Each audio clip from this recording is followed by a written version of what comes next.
Well, welcome to the fifth gas poetry reading. First person up is Mark Saba. His most recent poetry book is Flowers in the Dark, published by Kelsay Books. He's the author of other works of poetry and fiction, including Ghost Tracks, Stories of Pittsburgh Past? Yeah. Not Pittsburgh Past. And he currently lives in Maine. He's also a great artist.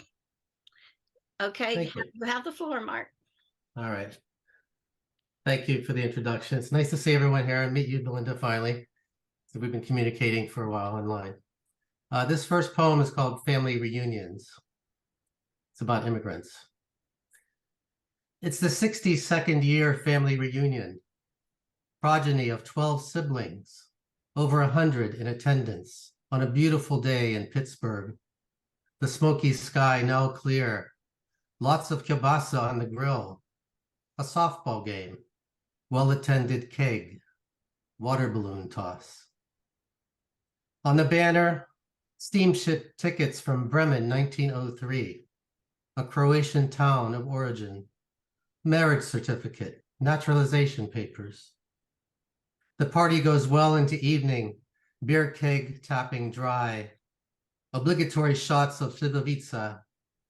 Mandolin music holding steady, while all over the country stand candlelight vigils for those entering by another door, the southern gate, where no statue raises her arm in welcome, and all are quarantined, children in one cage, parents in another, family reunions lost in translation. All right. Thank you. This is called Damn the Dirty Dishes. Damn the dirty dishes, the order of the well-stocked cupboard. Damn the money curled in my wallet. Damn the day I filled with obligations, the pleasantries I exchanged with acquaintances. Damn this whole country of thieves and snake oil salesmen.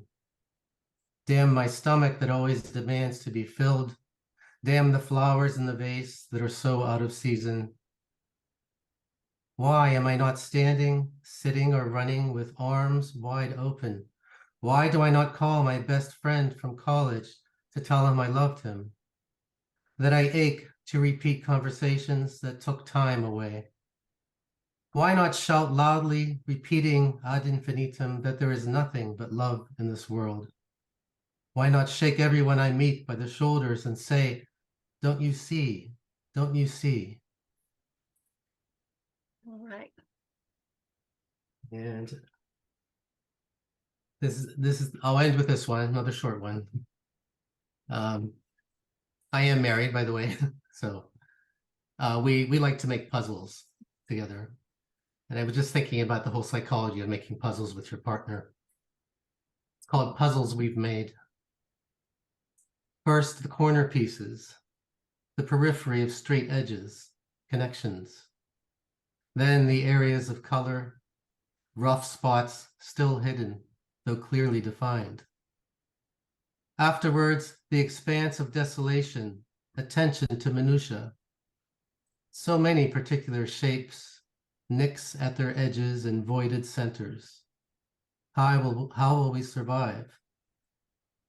Somehow vast images emerge. Upon each return, we wonder at what we've done. Our efforts, single-handed, now doubled. This was the picture we'd once imagined, but as the end nears, we find another that's more than a pause or race to our foreshadowed finish. All right. Thank you. Thanks, everyone.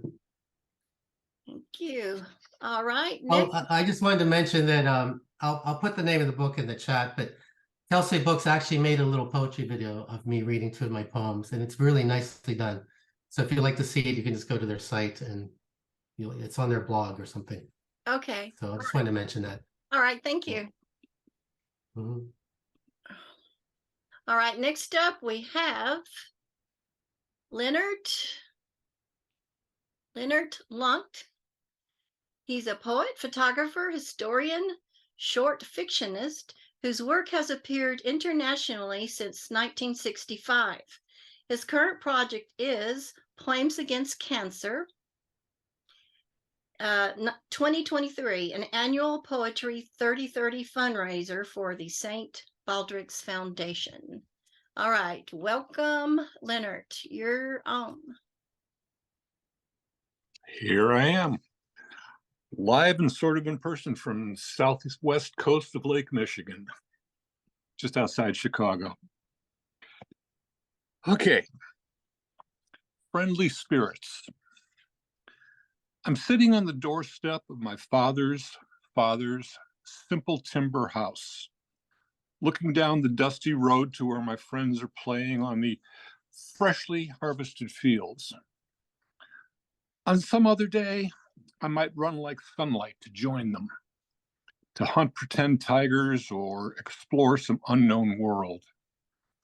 Today, as so often, I'm held back by the dreams and visions Grandpa coaxes from his violin. Their brilliant energy and gentle tones, the call of ghosts from some different, distant time yet to come. Then to forever, an instrument feels its bow. Old man and boy appear.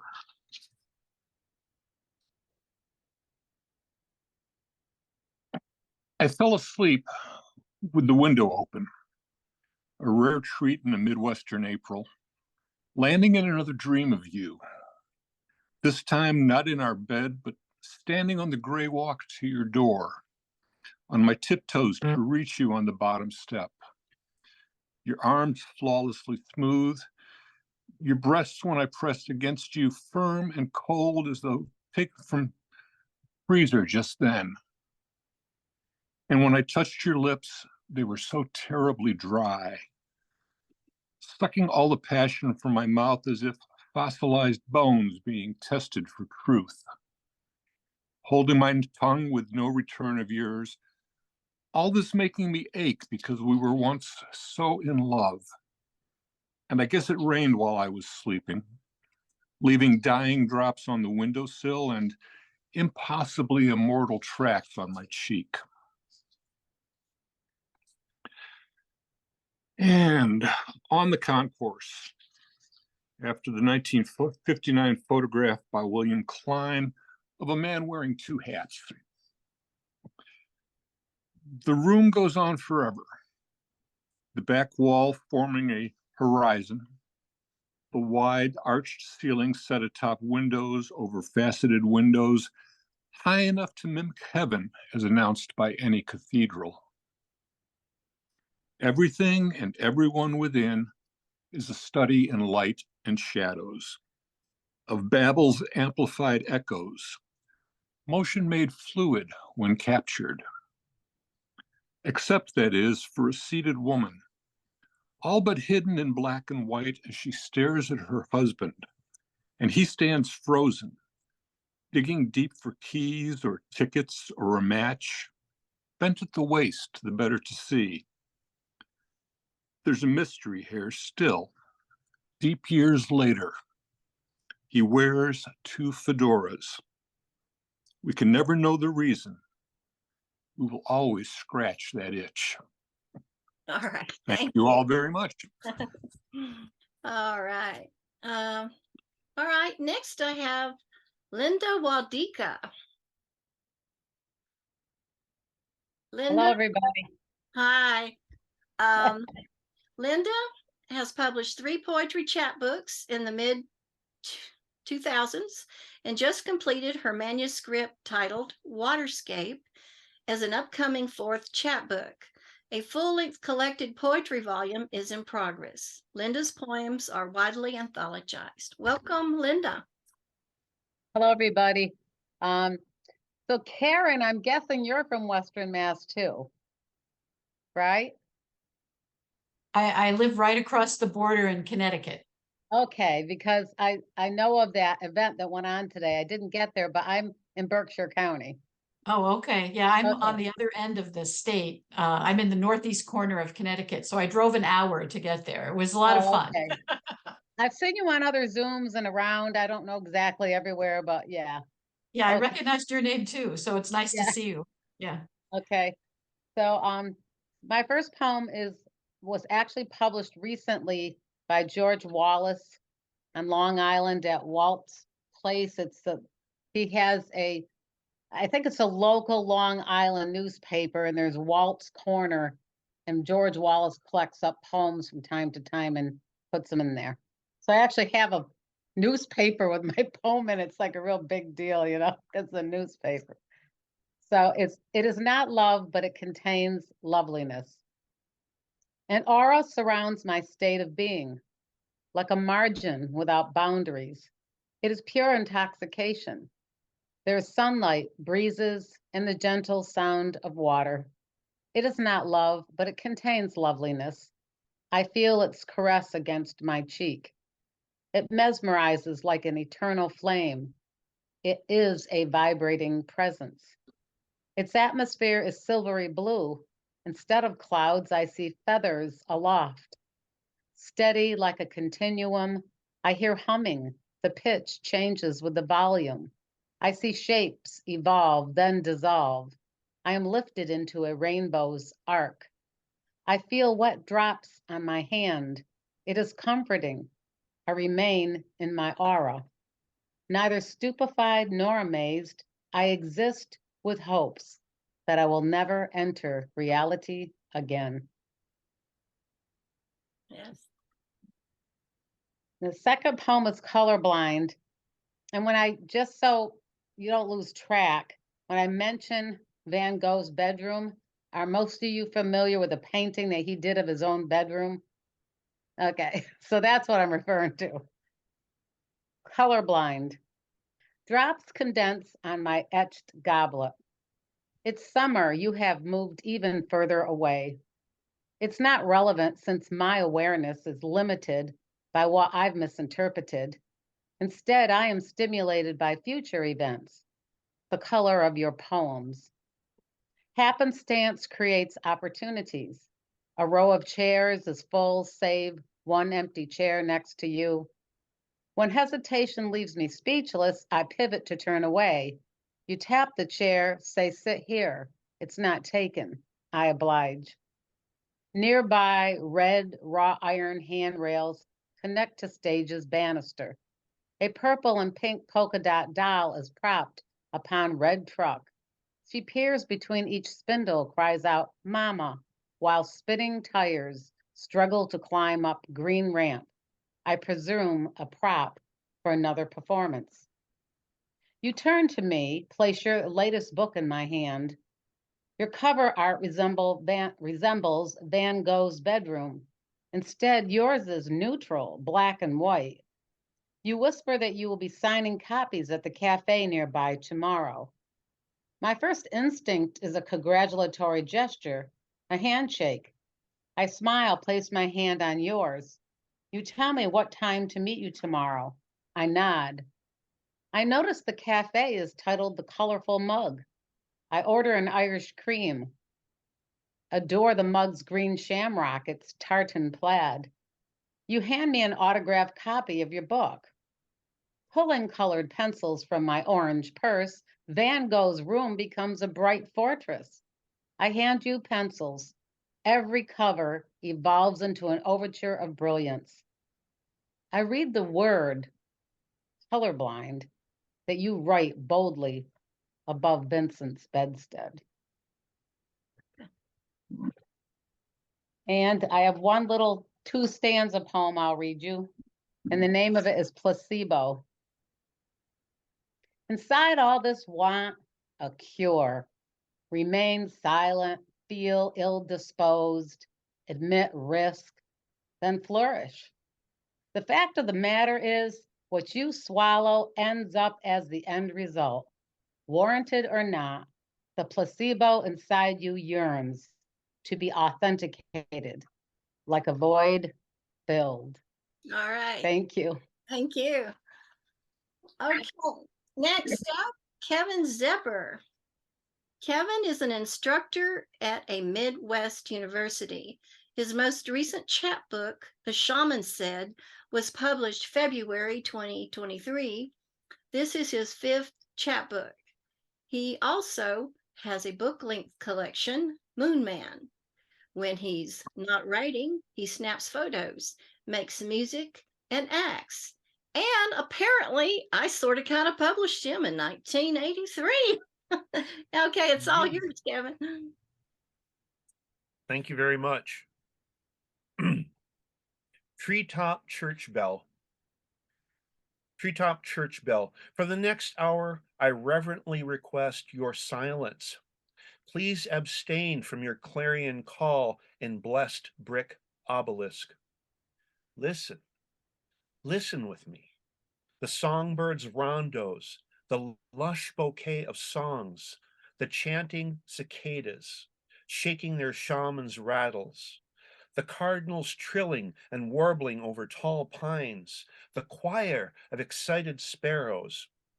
The untimely wind gusts through the lindens, sounding like waves rolling up in a beach cove. Allow the soft sounds of the bamboo and cappy shell wind chimes, your shy cousins, to clink and tinkle for a while. I humbly ask for you to refrain from your refrain, the authority of your loud, ordered tone. Hold it in your proud tower for a while. Allow the voices around you to praise the world. Lose ourselves in the loss of an hour.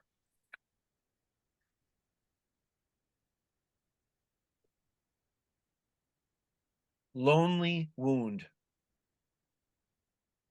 Rub my lonely wound with chocolate salve. I tried to jack some from the Mayan apothecary. All I have is apple aloe, but ole, what the hell? I miss the old days when Miss X would torch the candles, wash my wound with pine cleaner and a scrubby, then ladle in her salty mole with autumn peppers to sizzle my wound shut. Then we practiced baking buns in her oven, morning woodless, smooth her wounds with sopapilla, drenched in strawberries. Okay. I got one last poem here, and this is called Rib Cage. Walking down the long, lone road in rural Ohio, eyes adjusting to angles of the shade from old oaks and full sun above golden fields, and a sunny spot ahead at the edge of the ditch, a piece of rolled brown sod. At first it appears a tangle of willow twigs alongside black earth. Nearing the mound, a dead badger. Nothing to do but stare, mirroring the frozen grimace on the badger's face. Exposed rib cage, glowing white in the summer sun. Each rib curved, symmetrical, smooth, perfect, an empty cage. All the life organs, like brightly colored songbirds, have flown away, returning to robin's egg sky, a place of cool burrows and clear tunnels. Walking past a dead badger on a rural Ohio road. The songbirds sound so good together. All right. Okay. Thank you. Thank Next up, Jose Varela. Jose, you there? I'm here, Belinda. Okay. Jose Varela, a self-published author, uses his art to support worthy causes. His first 2 books, Brushes with Life and Streetcar, feature poems, short stories, and commentary. He has 2 books, The Smith Place Stories and The Dust of History, due to be published in the next year. And interesting, he is a retired attorney. What do you call it? Specifically, Public defender. Public defender. And I'm sure that informs your poetry now and then too, right? It does, but today I'm actually going to try to do something, and I hope you will be patient with me. I I've recently started getting very involved with the New Eurekan Poets Cafe in New York City. And they're wonderful young poets and the energy, and it's just been lovely to be involved with them. But I just don't know if I can riff like them. But I'm going to try to and tell an old man story as part of this. This is a riff called Riffing with the Band. So be patient. It's a little long. I hope I don't take too much time, but I hope you get the characters and enjoy the flow. Sha-la-la and hello, old friend. Looks like we're putting back together the band. The shaboom in the corner of voodoo, the mothers would scream to turn off at 10 o'clock, but would yell requests to have Robbie sing something by Sinatra or Johnny Ray or Dean Martin or the Platters, the Penguins, the Four Seasons, the Shirelles, or You Don't Own Me by Leslie Gore. Or the Latin mothers would ask for Vicky Carr and Los Tres Panchos because we had a bass player, Tommy, and a trumpet player, Juan, who could do the Spanish clean and romantic, and not that fake Spanish that Robbie would try, thinking that being able to sing Besa Ben Mucho qualified to speak in Spanish. That's not it, because Spanish meant you could really get into the savoring notes of Sabor a Mi or songs like that. Nah, brother, it don't work that way. You got to sing and play what you know and what you feel, because it's part of you, like it's an organ next to the liver or something that starts working to give you the groove necessary to complete the task, to do the song justice, to make it ring. Remember when Gabe thought he could join the band, said he could sound like Howling Wolf and Muddy Waters, and he damn well could, but sweet corner harmonies don't sound like a wolf or don't run like Mississippi Waters, though that shit is good. The corner, the band was for the misfits that Mrs. Herzl tried to coax to sing in the choir because she could scope out a set of pipes on a boy like no other. But nobody wanted that choir stuff, not when there was so much to do at the boys' club. And besides, we sang best when only we were around. I could not sing a lick, but I had what they call a good ear and could conduct the ones who could sing into harmonic balance that gave you shivers. The shit was so good. And we were good enough to play a few gigs and had Tommy and Juan and Irving on the drums, and Donald could play the piano and the organ with ease, and they could back the vocals with just enough beat, but not too much. They knew their place. They were just there to be the waiters and the busboy to the main dish, which was the boys, Dee, Robbie, Tyrone, and Benny. They had no name because just everyone called them the boys, like in the phrase, "Did you hear the boys last night?" They were on point, and that's all it took. And families would let the boys sing on Friday and Saturday nights for a few hours, and some mothers would send their little kids to put $1 in the open guitar case that usually got each guy about $5 or $10, depending on who had been drinking so much they could not tell a 5 from a 20, and checking after it was too late, because the boys always said, "You sure you want to give us that much?" and did not mind getting the razz or the retort. "What, you don't want my money?" So long as you got to keep that cash. And they would split, and we usually spent it on the same night on drinks for the ladies that fawned on them, but who would not only date them, because their mothers always warned, "Don't you marry a musician, they are never home." And the mamas were right. You marry a musician, you may as well ask for a heartache, unless you could do what Maurice did and get a job at a junior high teaching beginning band and getting a 2-week salary and a pension if you stayed that long. And like Maurice, marry the vice principal who came from out of town and did not know anybody. And Maurice could play her favorites and songs, and she wasn't so homesick, and she could call her mother and tell her not to worry, that she was not alone, that she had a man, and he could play a song. And when Maurice would visit her mother and play her favorite songs, and her mother would call her neighbors and say, "Come over. The kid my daughter dates can play any song. Just ask him." And Maurice knew where his bread was butter, and he played what they wanted. And he would leave with cakes and cookies and overtures. "If she ever leaves you, I got a sweet girl for you." And the vice principal would shoo him away before Maurice got ideas in his head, which Maurice never did, because Maurice knew a good thing when he saw it. And we always wondered how we could get that gig. But Maurice just used to say the same old line. It's like the guy who gets to Carnegie Hall and the other guy says, "Practice, practice, practice." And that's why we're getting the band back together, so that we can practice, practice, practice, and get a little taste of what Maurice has. All right. Okay. All right. Well, that was probably good. All right. Next up, we have Karen Warinsky. Karen, hello. She has published in various. Hi there. Hi there. Karen has published in various anthologies and literary magazines, including the 2019 Mizmor anthology. She's the author of Golden Autumn, published 2020, Sunrise Baby, published 2022, and is a former finalist of Montreal International Poetry Contest. Find her kayaking or organizing word readings for poets at large. Welcome, Karen. You have the floor. Thank you. And next one is I'm going to bring you the end of the world, but don't worry, it's not scary. Don't try to scare me that it's the end of the world. My world has already ended multiple times and started up again. Old sights and sounds changed into new ones. Familiar folks disappeared and replaced by others. Souls I didn't know and wasn't even looking for. Jobs have come and gone. Fun has come and gone and come again. So you can't scare me with all this hand wringing, this bell clanging, this alarmed message that it all will end. It has ended over and over again.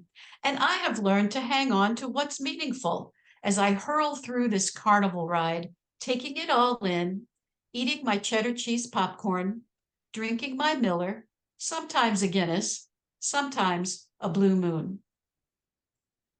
All right. Okay, and then I'll dip into my third one here.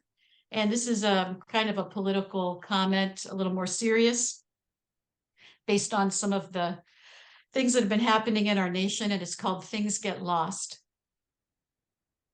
Things get lost, memories fade, too much history to remember, too many ancient kings, dust-entombed cities, battles won and lost and won again, countries and capitals renamed. Parchment crumbles, stone cuts soften, ancestors fall from view. We forget their names, beautiful names chosen by careful mothers, bestowing benedictions on babies for a plentiful, happy future. And so today, before things get lost, say their names: Brianna, Philando, Trayvon, Ahmad, Tatiana, harmonic syllables rolling out in a cadence of hope unmet in this world. Say their names. And I should mention, it's not Sunrise Baby, it's Sunrise Ruby is the name of the new book. So just to correct that. And then I will end with my little tanka. And this was based on a kayaking experience I had last summer. It's called Pond Tanka. The pond, still and calm, we paddled slow and silent through summer's last day. Sudden gunfire nearby. Sunday in America. All right. Thank you very much. Thank you. Well, I think I'm the last one. Did anyone else show up that I missed? I think that's everybody's had a go. I'll read a couple of little ones too in my fashion. Lessons of Storage. Throwing out my history page by page, its power dimmed by decades. Cleaning out my storage, giving or trashing, parting by a third. Awakened to my former hyper self, aware of my hyper now, cooking, cleaning in a non-hyper way, painting sessions, working on media projects, juggling 10 sites, writing while the paint dries or paying bills, playing a drum now and then, interviewing people or recording events around me, chronicling, seeding, sharing what I might have forgotten by now in my diminishing. I only save what quickens my heart or hugs me as I slowly loosen my grip on this plane, readying for leaving. I understood even before the diagnosis, my removable, renewable self calms the fear of ending. I ingest the chapters, the history of my life so far. They pass through me, heading to the big blend, the symbolic, hyperbolic, universal